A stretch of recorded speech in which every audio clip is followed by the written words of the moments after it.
এই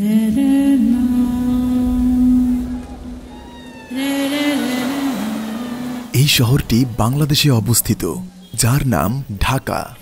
বিশ্বের সবচেয়ে জনসংখ্যার ঘনত্ব ঠিক এইখানেই আছে। এখানে জনসংখ্যা 21 মিলিয়ন।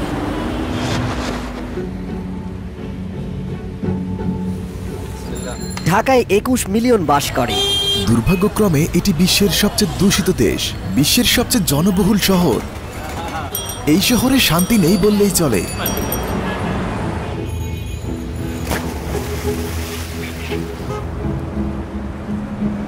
তবে এখানকার মানুষ বেশ অতিথিপরায়ণ। আমরা খাবার এবং মানুষের সাথে পরিচিত হব। এই শহরে কোনো শৃঙ্খলা নেই। সে মাত্রই আমার সামনে একজনকে আঘাত করলো।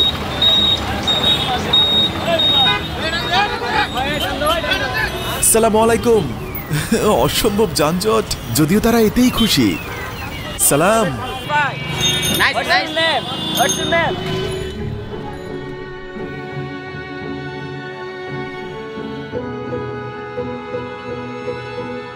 আমি এখন বাংলাদেশি হব। তিনি এখন একটি পাঞ্জাবি পরবেন এবং আমি সত্যি আনন্দিত।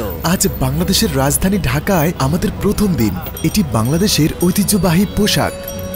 এটাকে বলে রিকশা। এটা টুকটুকের মতো, কিন্তু ম্যানুয়াল। একজন লোক এটিকে চালিয়ে নিয়ে যায়। এটা কিছুটা অদ্ভুত এবং কঠিন বলে মনে হচ্ছে। এর জন্য প্রচুর শক্তি প্রয়োজন। যেখানে দুইজন লোক বসে আছে, এটা চালানো কতটা কঠিন একবার ভাবুন। একে বলে ভেলপুরি। এটা এখানের খুব প্রিয় খাবার। এতে শসা ও মরিচ আছে, হুমাসের মতো। হ্যাঁ, ছোলা। হ্যাঁ, এটি একটি স্ট্রিট ফুড। তো একে বলে আহসান মঞ্জিল। মূলত ঢাকার যে নবাব ছিলেন, তিনি এখানে থাকতেন। এটি ছিল তার সরকারি ভবন। এটি মূলত একটি প্রাসাদ। এর নাম আহসান মঞ্জিল। গোলাপি রঙের এই ভবনটি একটি সংসদ ভবন ছিল। এটি একটি প্রাসাদ। বুড়িগঙ্গা নদীর তীরে একটি গোলাপি আইকন। এটা ব্রিটিশ আমলে নির্মিত। যখন তারা ভারত ও পাকিস্তানের সাথে এই দেশ শাসন করেছিল, এই সব এক দেশ ছিল। তবে ব্রিটিশরা যখন চলে গেল, তখন তারা আলাদা হয়ে গেল এবং তাদের সংখ্যাগরিষ্ঠ মানুষের ধর্ম দ্বারা বিভক্ত করা হলো। এই দেশকে বাংলাদেশ করার আগে একে বলা হতো পূর্ব পাকিস্তান। ভাবুন, এই দেশ 1971 সালে স্বাধীনতা লাভ করে। বাংলাদেশ 1971 সালে স্বাধীনতা লাভ করে। এই দেশ 1955 সাল থেকে 1971 সাল পর্যন্ত পূর্ব পাকিস্তান নামে পরিচিত ছিল। ব্রিটিশরা চলে গেলে তারা তাদের ইচ্ছা মতো সীমানা ভাগ করেছে। তারা ধর্মের ভিত্তিতে এটি ভাগ করেছে। তারা পশ্চিম ভারতকে একটি স্বাধীন দেশ হিসেবে আলাদা করেছিল। এর নাম হয় পশ্চিম পাকিস্তান এবং তারা পূর্ব দিকের নাম দেয় পূর্ব পাকিস্তান।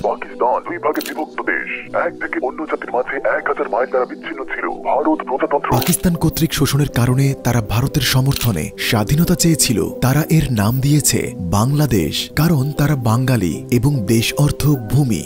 স্বাধীনতার পর দেশ ভয়াবহ দুর্ভিক্ষের কবলে পড়ে। কেউ সঠিকভাবে শাসন করেনি, যেহেতু সমগ্র অঞ্চলটি ভারতের অভ্যন্তরে ছিল এবং 1947 সালে তার স্বাধীনতা পর্যন্ত ব্রিটেনের দখলে ছিল।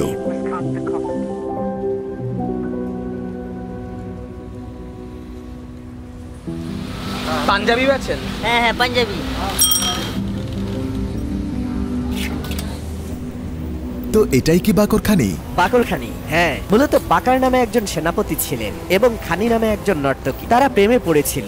বাকরখানি নামে একটি খাবার তৈরি করে। এটা রুটির মতো, কিন্তু মিষ্টি। এতে চিনি মেশানো হয়। এটাকে বলে ছোট ফুচকা। পুরো উপমহাদেশে একটি জনপ্রিয় স্ন্যাক্স।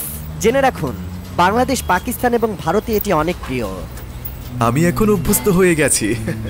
এটা ঢাকার রাস্তার মাঝখানে। মশলা, মশলা। এখানকার সব খাবার দেখতে অনেকটা একই রকম। ফুচকা। ফুচকা। বিসমিল্লাহ। কেমন লেগেছে? ওয়াও, এটা মশলায় ভরা। এতে মরিচ আর প্রচুর মশলা আছে। পেঁয়াজ এবং শসাও আছে। সে আমাকে কিছুই পে করতে দিচ্ছে না। এখানে কোনো অ্যাক্সিডেন্ট হয়েছে। অ্যাক্সিডেন্ট। ও বিসমিল্লাহ। আল্লাহ, ভাই, এটা পড়ে গেলে কি হবে? আমরা ট্রাফিক ভালোবাসি। আমরা শহরের কোলাহল পছন্দ করি। ওকে। ঢাকাকে মসজিদের শহরও বলা হয়। আমরা কিছু স্ট্রিট ফুড ট্রাই করার জন্য রাস্তায় বেরিয়েছিলাম, যেমন বিরিয়ানি এবং তেহরি।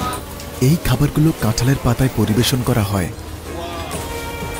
মাটন, বন্ধুরা, মাটন বিরিয়ানি। আজ বিরিয়ানি দিবস। আলুর বড় টুকরা এই খাবারের প্রধান উপাদান। খাবারটি দ্বিতীয় বিশ্বযুদ্ধের সময় জনপ্রিয় ছিল। ভেতরে একটা আলু আছে, তাই না? হ্যাঁ।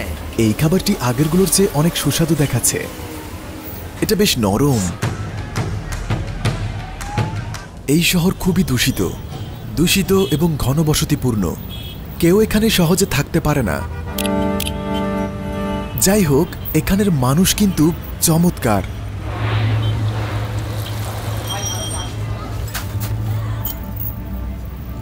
আপনার কিন্তু ভালো রোগ প্রতিরোধ ক্ষমতা থাকতে হবে।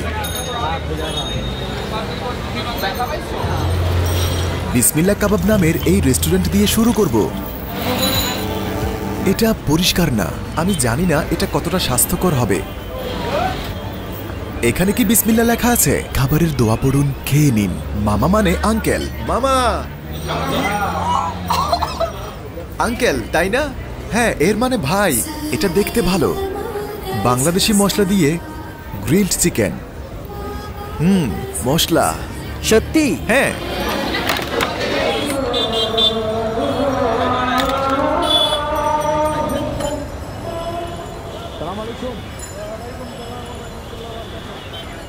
আমরা আগুন তৈরি করছি। 18টা মশলা ভিতরে যাচ্ছে। এই জিনিসে আগুন লাগায়। সে ওটা জ্বালিয়ে আপনার মুখে রাখবে। তিনি বলেছেন এটা সবকিছু পরিষ্কার করে। আমরা আজ যা খেয়েছি তা পরিষ্কার করব। ট্রাই করা যাক।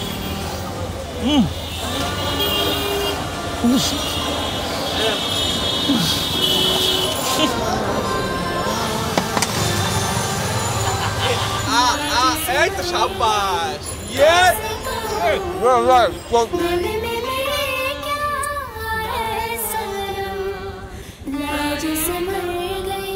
ওকে বন্ধুরা, আজ আমরা একটি বাংলাদেশি বাড়িতে আছি।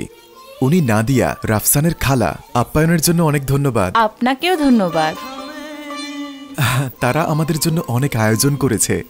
এই জায়গাটা ঢাকায়। এখানে অনেক রকম ক্লাস আছে। আমি কি কালকেও আসতে পারি? প্রতিদিন লাঞ্চের জন্য আসতে পারেন, সকালের নাস্তার জন্য আসতে পারেন, ডিনারের জন্য আসতে পারেন। আমি কি একটি রুম ভাড়া নিতে পারি? না, তা লাগবে না। আমি মাত্রই তাকে বলছিলাম যে আপনি এখানে থাকতে পারেন। বাংলাদেশে আসার জন্য ধন্যবাদ। ক্যামেরা চালু আছে। আমি তোমাকে নিয়ে খারাপ কিছু বলতে চাই না, তাই আমি সব ভালো কথা বলছি। এই ভিডিওটি নর্ডভিপিএন দ্বারা স্পন্সর করা হয়েছে। আপনার ডেটা সুরক্ষিত রাখতে এবং নিষিদ্ধ ওয়েবসাইটে অ্যাক্সেস করতে যে কোনো স্থান থেকে আপনি শুধু একটি দেশ বেছে নিন। তাদের এখন একটি বড় ডিসকাউন্ট আছে। 2 বছরের প্ল্যান এবং 1 মাসের বিনামূল্যে। শুধু এই কোড ব্যবহার করুন। লিঙ্কটি ডেসক্রিপশনে রয়েছে। ডিসকাউন্টটি 10 ফেব্রুয়ারি শেষ হবে। ধন্যবাদ।